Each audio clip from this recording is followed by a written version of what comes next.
পরিষেবা তলানিতে এই কথাটা আমি ঠিক মানতে পারছি না।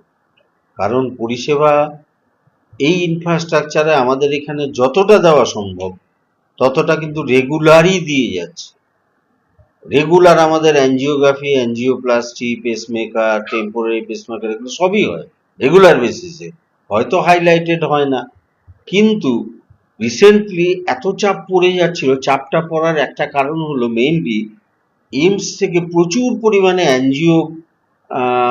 অ্যাঞ্জিওগ্রাফি, স্টেন বা পেসমেকারের পেশেন্ট এবং আরও কাছাকাছি কয়েকটা প্রাইভেট জায়গার থেকে আমাদের এইখানটায় রেফার হয়ে হয়ে আসার জন্য এত পেশেন্ট লোড হয়ে গেছিল।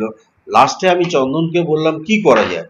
চন্দন তখন আমাকে বলল, ডক্টর চন্দন মিশ্র আমাদের যে কার্ডিওলজিস্ট, এর আগেও অনেক কেস করেছে এবং সাকসেসফুলি এর আগেও প্রচুর পেশেন্ট স্টেন, পেসমেকার সবই করেছে এবং রেগুলার বেসিসেও করে যায়।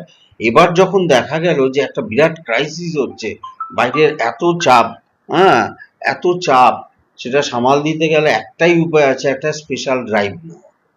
সেই হিসাবে চন্দন প্ল্যান ট্যান করে দেখলো যে ওর আউটডোরে প্রায় 150 ওয়েটিং পেশেন্ট রয়েছে, মেল ফিমেল মিলে।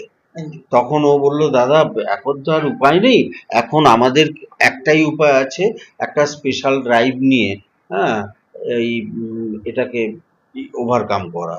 সেই জন্যই খুব ক্রাইসিসের মুমেন্টে সবাইকে, আমার হাসপাতালের সমস্ত স্টাফ, নার্সিং ম্যাডাম, নার্সিং ইনেস ম্যাডাম রয়েছেন, তারপর ইমার্জেন্সি সিস্টার ইনচার্জ বিশেষ করে যেভাবে অ্যারেঞ্জমেন্ট করেছে, কারণ 109টা পেশেন্ট, তার সঙ্গে আরো 2-3টে করে পেশেন্ট পার্টি, টোটাল কত লোক আসছে সব ট্যাক্টফুলি ম্যানেজ করে নিয়ে যেভাবে ভর্তি করে, আর যে ক্যাথল্যাবের টিম ওয়ার্ক আমাদের হাউস স্টাফরা রয়েছে, ওরা প্রত্যেকে, হাসপাতালের প্রত্যেকটা স্টাফ যেভাবে সহযোগিতা করেছে, সত্যি ভাবা যায় না।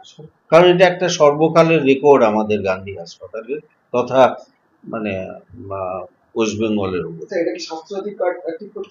হ্যাঁ, প্রত্যেকটা স্বাস্থ্যসাথী কার্ডে এবং ফ্রিতে, মানে জিরো ব্যালেন্সে।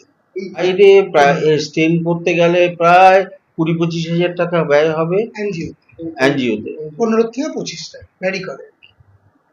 আর স্টেন বসাতে গেলে 1 লাখ 1.5 লাখ। সেটা আমরা টোটাল ফ্রিতে ওষুধ, এনজিও, সমস্ত কিছু টোটাল ফ্রিতেই পরিষেবা দেওয়া।